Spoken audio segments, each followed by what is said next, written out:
Good morning again. I have sent out the lesson to the members of the church. If you would like to receive that, they can forward that on to you just via email. So you haven't received it yet, just kind of nudge the person to your left or to your right. They can forward that on to you. But we are not going to be bouncing around the Bible too much if you just want to open up your Bibles to Daniel chapter 4. We're still continuing the series that we have. If you haven't been with us or visiting with us for the last couple of weeks, last month, we've been going through a series in your heart. He keeps you stressed out about that. He keeps you not content in your... It's pretty interesting as we continue to read this dream is not as complicated as chapter 2. This one's actually quite easy to understand. Even if we don't continue to read the interpretation of it, any of us could raise our hand and go, I know exactly what's happening. The only problem is that these people did not want to tell the king bad news. They didn't want to tell him, what's actually going on and what God's trying to tell him. So, verse 8, what does he do? Finally, Daniel came into my presence, and I told him the dream. He is called Belshazzar, after the name of my God, and the spirit of the holy gods is in him. I said, Belshazzar, chief of the magicians, I know that the spirit of the holy gods is in you, and no mystery is too difficult you. Here is my dream, interpret it for me. I love even what the king writes in his own letter. He starts off, he says, finally, Daniel came to my presence. Finally, I turned to the person who was trusted in the beginning anyways. Chapter 2, he knew that Daniel was the one to go to, but yet in the beginning, for some reason, he calls all these other people before he actually goes to Daniel. And sometimes we can do that as well in our relationship with God. We can go to everything else before we turn to the people who know is going to give us that spiritual advice. We know that people that's going to give us that hard truth, something maybe we don't want to hear, but we know it's going to be true. Instead of our first resource, it's our last resort. And remember that this is written after he's gone all through this. So this is after he's been humbled, after he went through the trials of God. And now he's looking back at himself, and he's probably mad at himself, like, finally I went to Daniel. I had to waste my time all over here, and then finally I got to the person that I needed to go to. And sometimes we can do that in ourselves as well. The last couple of weeks, we're just like, it took me a while, but finally I just got open. We're almost mad at ourselves sometimes. Like, why didn't I just get open before? Why didn't I just show what's on my heart? Because sometimes we can just be so hearted to the learning the lessons that God is trying to teach us. This is a small hint of the main problem that the king was going through. And mainly it was pride. God taught him the lesson before, hey, you go to my people. Only my people is going to tell you what's true. He didn't learn that lesson, and he's still doing it here. Maybe he did know that, hey, I should go to Daniel in the beginning, but if he was willing to tell me that my kingdom was going to be crushed, he's probably also going to tell me something today that I'm afraid of to hear. So he's probably, I know that I should go to Daniel, but I don't really want to. So instead, he went to others. He wanted an easy interpretation. He wanted, this is troubling me, but I just want to get the easy answer. Again, we all know that one person that we should be really going for to guidance. But we also know the people we can go to that will just give us that easy interpretation. His king, he still says, of my king. My king was Belial. By verse 9, though, he's calling God as holy. And see, why is the real reason that we don't like going to that spiritual advice and getting spiritual advice from people is because we understand that God is holy. And we don't really like that sometimes. We want the easy answer. And some of us aren't even where the king is yet. Where we're going through an issue. See, the king at least was willing to get help. At least the king was humble enough to go, I don't know the interpretation, and I need help. That was at least a good sign of humility. Are we people that are known for asking advice? Not just asking, hey, what does this mean, or understanding, but asking true advice, hey, I need help. Right? The king was prideful. He's not learning his lessons, but at least he understood, I need help. And questions like, hey, how should I do it? What should I say? Why did you do it like that? The true heart of a disciple is a student. Meaning, I'm here to learn. I want to know how you do this. You know, at the end of the GNN, and it was pretty cool that we got to celebrate Kip's 50 years of being a disciple. You know, more than anything, it's not like we worship Kip or anything, but we should give credit where credit is due. This guy has learned how to be faithful for 50 years. Yeah. More than anything, it's like, how did you do it? Yeah. You know, it's like a year as a disciple, what am I doing, right? We're struggling after a few months or whatever, but we look at 50 years, more than anything, we should just say, how did he stay faithful? Yeah. Amen. He planted a church in Manila. That might not be any of our callings, but it's like, how did he at least stay faithful? Yeah. You know, that should be our heart. We should be getting advice. The king at least did this. Because it only helps us, right? The magicians and the encounters, it doesn't matter what the king's dreaming. But the king was like, I need to know advice. I need to get help. You know, it was even pretty funny. I think it was a few weeks ago. So in the church, we have like mentorship, where we get with other people in the church and they help mentor us and help build us up. And there's a time that Sione was coming to like a mentoring time. And I can tell that he was just had like something on his heart and he was thinking about something. And I was like, okay, bro, what's going on? He's like, Sean, I'm super sorry, man. I didn't watch the lesson that you told me to go and listen to. And I'm like, I don't even remember what lesson I told him to go listen to, right? But I also realized at the same time, this is a good teaching opportunity. Why weren't you humble, bro? You know? But at the end of it, I did teach him like, hey, it's all funny. Like sometimes I won't remember the advice I'm giving you sometimes. And that's funny. But it's not my job to remember it, actually. I did teach him. I was like, that's your job, you know? It's not going to hurt me if you don't listen to the lesson. And even by the end of it, I was like, that lesson sounds irrelevant. Don't listen to it anyways. But sometimes my advice is not good. But God's going to bless humility. Yeah. You know, that's more of what I teach anybody is I know I'm not the wisest person. I know I don't always have the answers. But God is going to bless humility. You know, do you find yourself making the same decisions as the people who are mentoring you? Do you go, hey, what I decided and what they decided, it's the same thing. Like, I'm learning the lesson. They are my spiritual coach, and I want to learn that lesson. Because sometimes if we ever find ourselves saying, hey, this is what that person said, but I'm going to do this. That should be a warning sign to us. Yeah. Like, are we being humble? Are we actually learning? Why did God put this person in my life? Think about that. Because whenever we do it by ourselves, isn't it just ugly? Yeah. It never really works anyways. You know, it's kind of like one of our favorite songs in the kingdom is Let It Rise. Love that song, right? We just sang it, the third song, Let It Rise. But whenever we sing it just as the men, it doesn't sound very good. Mainly by the end, when we kept going, oh, we sound like cavemen. Just like, it just doesn't sound good. It's the same thing when we try and take our own advice. We think like, wow, I'm just singing my heart out, and everybody's looking at you like, what are you doing with your life? You know? We can lack a true understanding of our relationship with God when we don't understand that He lifts up humility. 1 Peter 5:5, it says, all of us clothe yourself with the humility towards one another, because God opposes the proud, but shows favor to the humble. One of my first insights when I became a Christian, I don't remember where it was, but it was a midweek, and I remember learning this, is we don't need good plans, we need a plan to do good. Yeah. So sometimes we have all these opinions, and I think this is better, I think that is better. It's like, just be humble. You know, that was one of the first things I think was taught to me when I became a Christian. You know, we actually need to learn how to pray for our leaders' wisdom rather than our own. Sometimes we go like, God, what do I need to do? God, show me what I'm doing.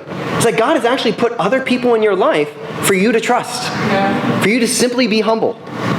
And he continues reading here in Daniel chapter 4, verse 10 through 6. So we see that there's this little pride in him, but he at least has his humility. He continues, these are the visions that I saw while I was in bed. I looked, and there before me stood a tree in the middle of the land. Its height was enormous. The tree grew large and strong, and the tops touched the sky. It was visible for the ends of the earth. Its leaves were beautiful, its fruit abundant, and on it was food of all. Under it was the wild animals found shelter, and the birds lived in its branches. From every creature was fed. Like this tree sounds awesome. It's great. In the vision I saw while I was lying on the bed, I looked, and there before me was the Holy One, a messenger coming down from heaven. He called in a loud voice, cut down the tree and trim off its branches, strip off its leaves and shatter its fruits. Let the animals flee from under it and the birds from its branches. But let the stump and its root, bound with iron and bronze, remain in the ground in the grass of the field. Let him be drenched with the dew of heaven, and let him live with the animals among the plants of the earth. Let his mind be changed from that of a man, and let him be given to the mind of an animal, till 7 times pass for him. In the beginning, like I said, this sounded like an awesome dream.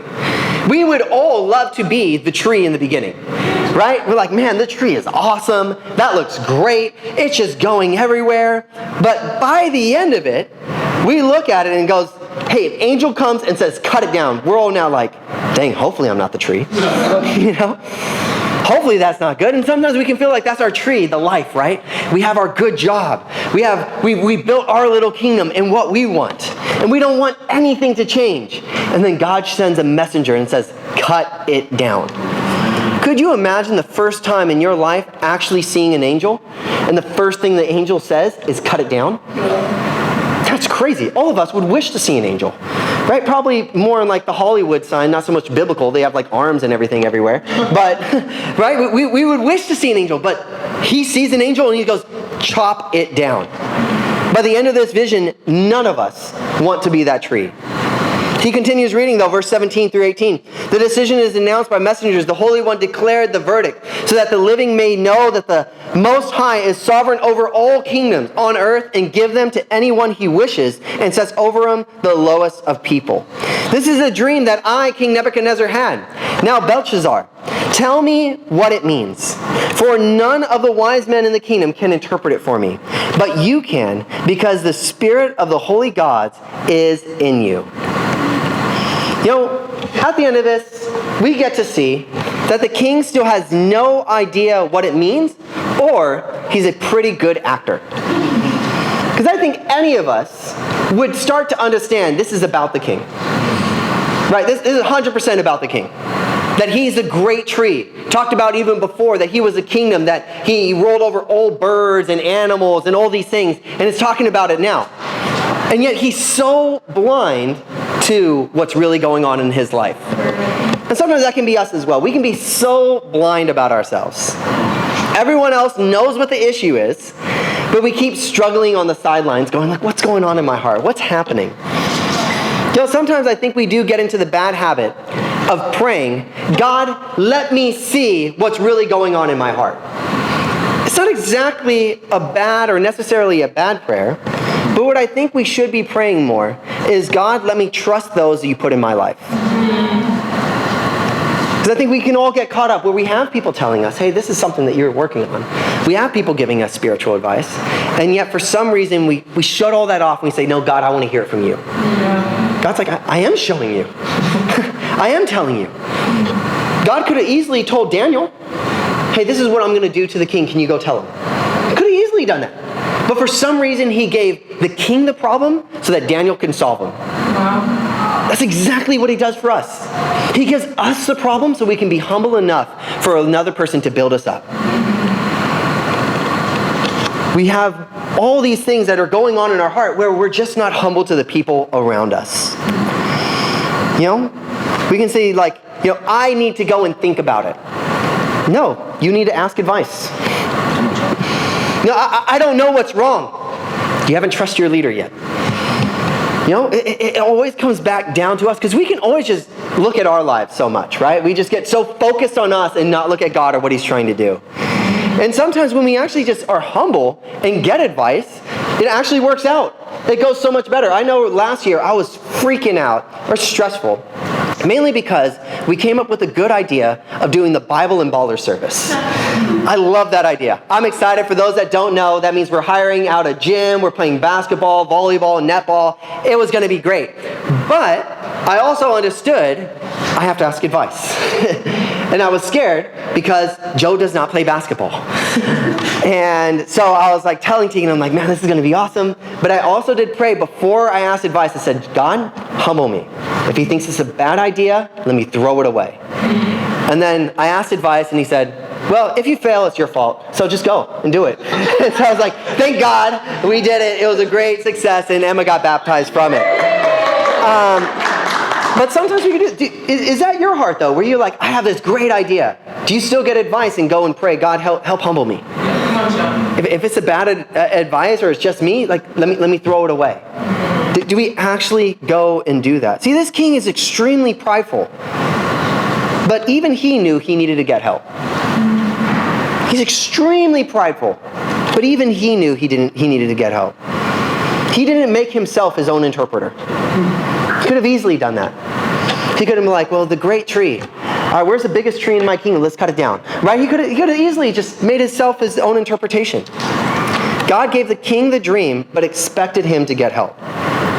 In the same way, God can give you the thought, the problem, the challenge, the test, but expects you to get help. Have you learned that yet? That God gives you the problem so someone else can solve them. Are you humble? Do you ask advice? Not just, hey, help me understand, but ask advice. What should I do? Your life can be heading towards an axe at this moment, and you have no idea. God can be, I'm going to cut it down unless you get advice. My next challenge for everybody is I want you to get into the habit of asking 3 advice questions every single time you get with somebody who is mentoring you.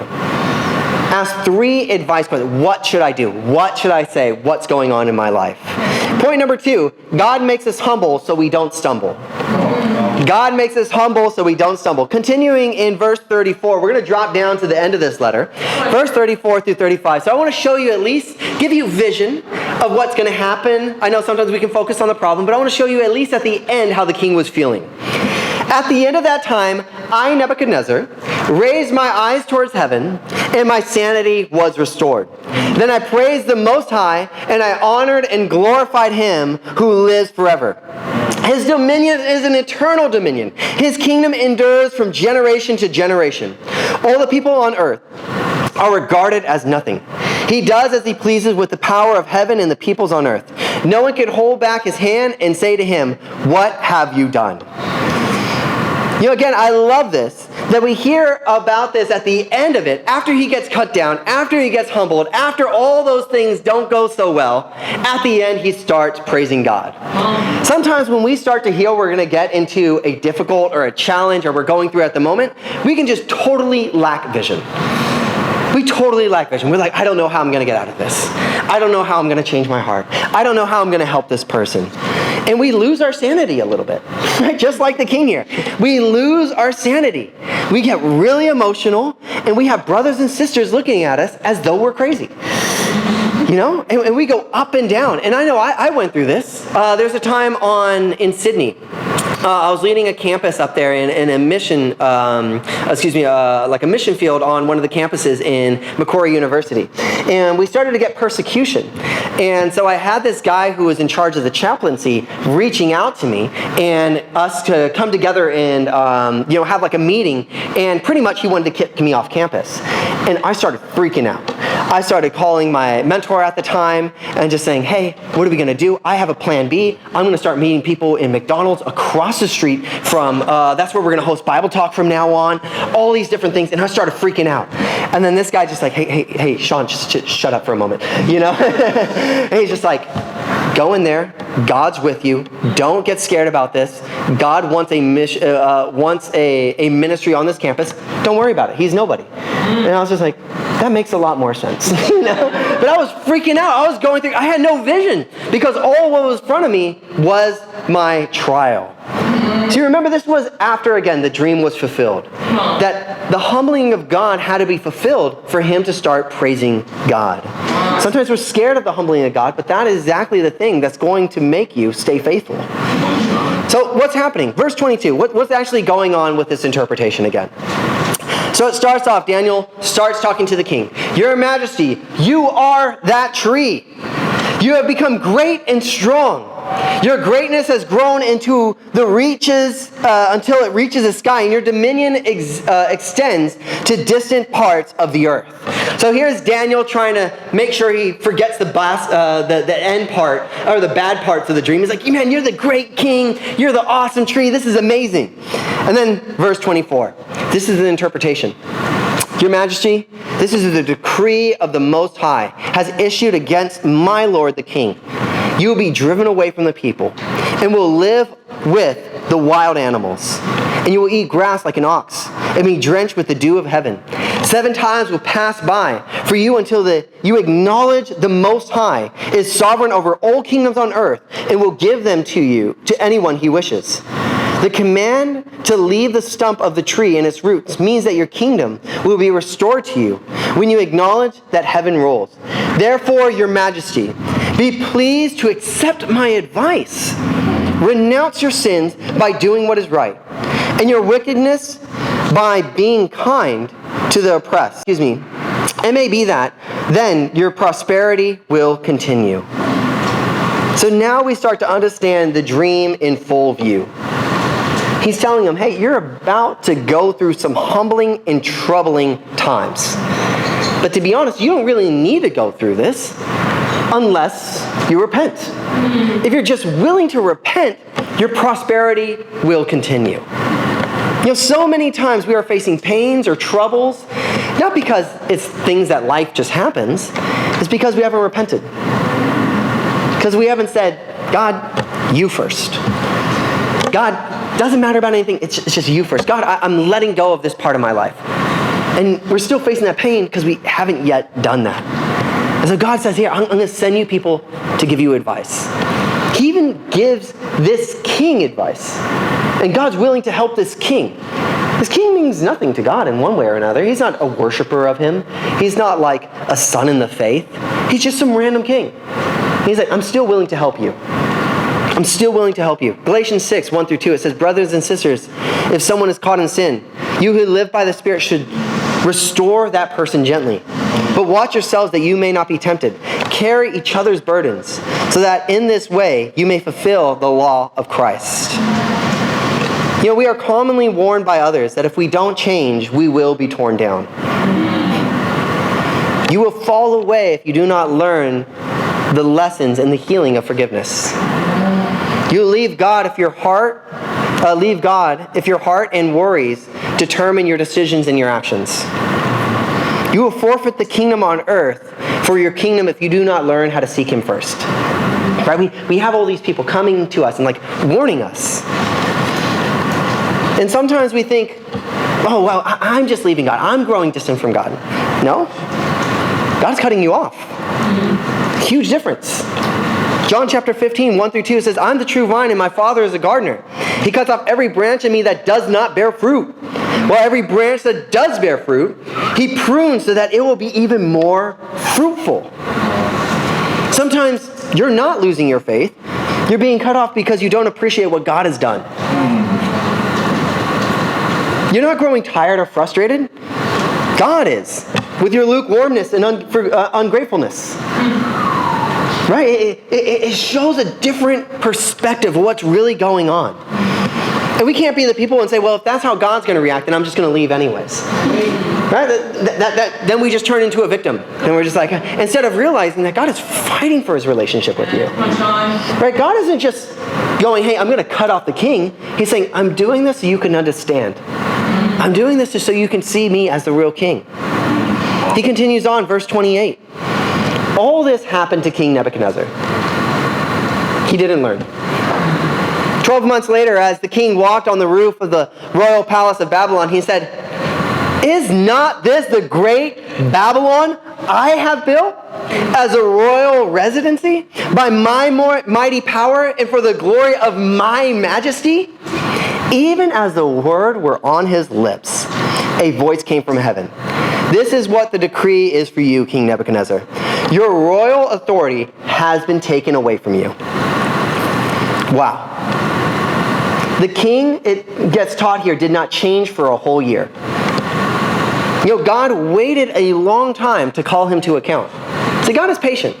God is going to give us the warning. God's going to give us advice. God's going to help us through. And he's going to send people your way. But at the end of the day, are we listening to that advice? Are we listening and heeding the warnings of God? There's this quote that says, my wife says I have two faults. I don't listen and something else. Right? And sometimes we can do that. Like we have people telling us what's going on, but at the same time, we're just not heeding that advice. There has not been a more gift that has been returned than good advice. We always just give that right back. And the world is quite funny. I actually, before I was doing this sermon, I looked up quotes on humility and quotes on advice. And the world has no idea what it's doing. In one sense or another, it was saying humility, that's awesome. Being the most humble person in the room. Learn, da-da-da-da. And I want to challenge you. Go look at it for yourself. Look up quotes on advice.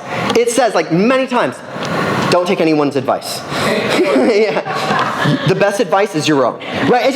I'm reading both of these things and I'm like, I can't use any of these, right? These guys are crazy. They don't know what they're doing. And I understand. I can be that way as well. People give me advice and it takes me a long time to learn my lesson. I am 29 years old, but I am grateful I got my full license this week.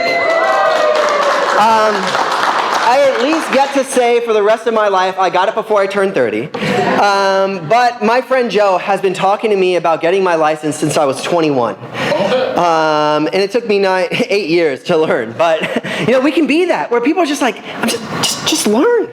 Just take my advice. And maybe he did change for a little bit, right? This has been 12 months. Maybe he did change for a little bit, but God was going to wait. Are you going to be transformed, though? Did the change last? Maybe the king for a little bit was like, okay, Daniel, you keep interpreting my dreams correctly. I'll worship your God for a little bit.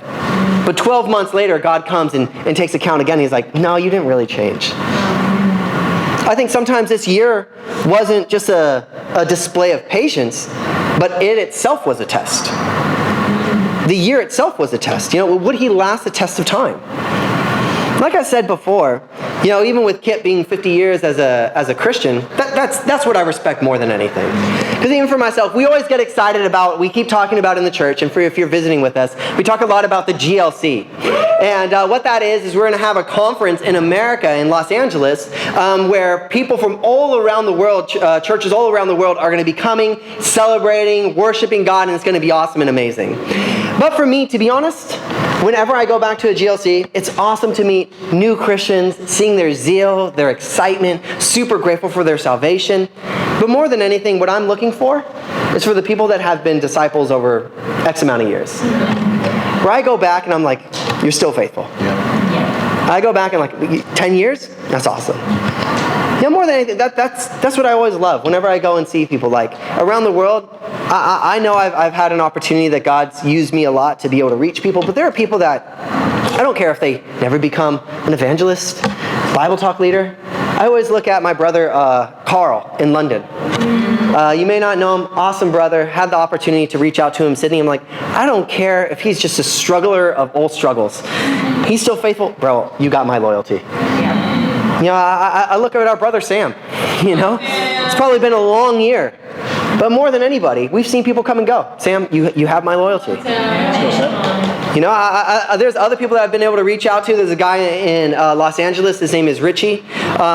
He's the guy where I was leading a mission field, or a campus again, where when I led it, it was 8. By the time the year was over, there were 6 people in it. And so by the end of the year, I was like, I don't know what I'm doing. What's going on? And so we had these 2 guys that came to church. And Richie was kind of like the quieter guy, but there's this other guy who was zealous, excited and all those things. And I turned to my right-hand man. I said, okay, you take Richie. I'm going to take the other guy. Let's work together and build this off. The other guy, never heard from him again. But Richie continued to study the Bible. But I said, hey, to my right-hand man, I said, I told you when we said this that you were going to work through him. So I'm going to take a back seat. I lead, but I'm taking a back seat. Let's see what God was doing. And out of anybody that got baptized that year, Richie got baptized, and I didn't even really lead any studies. And he was in my team, and I was a Bible talk leader, but I was just like, he always has my heart. Yeah. I think that's it. When we go to the GLC, not just this year, next year, who's coming with us? Yeah. Next year, who's going to be there? At the end of this year, even when we go to GLC, who's actually coming? See, the king was here. He's just like, at the end of the year, he didn't fully change. That there's a test of time as well through the humbling of God. And we see at all of this, what was his main issue? It was pride all along. His main issue was pride. Look what I did. Look at me. Look what I did. This is my majesty, my glory. Think about all the issues that you are facing right now. All the challenges, all the things that are on your heart, the deep frustrations. How much are you thinking about yourself and how much are you thinking about God? Come on. How much do you go, this is what I'm doing? How does God view it? How does God feel about it? You know, I think this is crazy because God challenges him and humbles him through pride more than any of his sins. That's crazy to me. This is actually one of my favorite chapters when it comes to pride now. Because this king would have been killing people. This king enslaved God's people. This king made idols out of wood and painted it gold and got God's people to worship it. Of all that God heard is, you're prideful. To a guy that didn't even worship him. God cared about the pride of the unbelievers. How crazy is that? God has a conviction when it comes to pride. That's why it even helps us in our understanding. Proverbs 8 verse 13. To fear the Lord is to hate evil. What does God hate? God says, I hate pride and arrogance. Evil behavior and perverse speech. Pride is the one thing that God hates. Because pride it just makes it all about you. And even the insecure. Insecurity is actually a form of pride. God, I'm thinking more about my weaknesses than I'm thinking about your strengths. Yeah. It's you still have you in your eyes. Even as the words were leaving his mouth, God said, I had enough. The words were on his lips, and God's like, I'm done with it. If that doesn't scare you, you're stupid. That's what I had to say to myself, to be honest. Like, how do I not know, or if I know, am I in the year of God's patience where my next complaint would be, God, shut up, Sean? How do I not know if I'm at the end of my year of patience? Where now God's humbling is coming my way. So God will give you time, but one more slander, one more giving into bitterness, one more complaint, one more letting the devil deceive you with false doctrine. He's like, okay, now comes a humbling. And the humbling isn't like a discipline of God. We see here through the humbling of God, the king's heart gets purified. This wasn't a cutting off, this was a humbling of God. And it says here, Daniel chapter 4, verse 32, you will be driven away from the people, and you will live with the wild animals. You will eat grass like the oxen. 7 times will pass by you until you acknowledge that the Most High is sovereign over all kingdoms on earth and give to anyone he wishes. It talks about that the king went through 7 years of humbling. But that 7 years of humbling to the king himself, at the end he says, praise God. 7 years of humbling was worth a lifetime of knowing God. He's like, I'm super grateful. In the beginning of this chapter, we would have been like, man, what did God do for him? What did God do in his life? He humbled him. And he was grateful. See, God will humble you until you recognize that God is God. And sometimes a good scare is worth more than good advice. I do understand that. We're going to learn more about not taking someone's advice and go through the consequences than we are by the person's experience. But we understand as well that the worst thing that God could have done for him was leave him in his pride. It was loving for God to challenge him. If it wasn't for Jonah being swallowed by the fish, Nineveh wouldn't have had salvation. It was through the humbling that he didn't stumble. And it ends with him, it says he looked up to heaven and acknowledged God.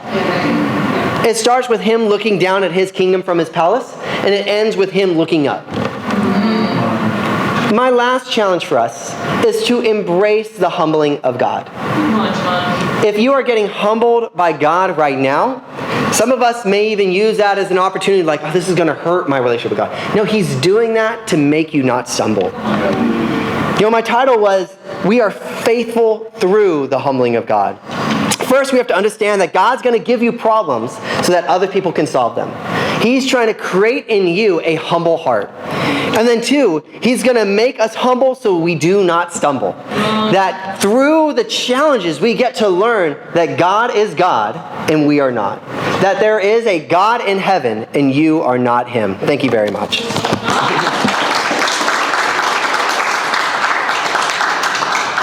Awesome.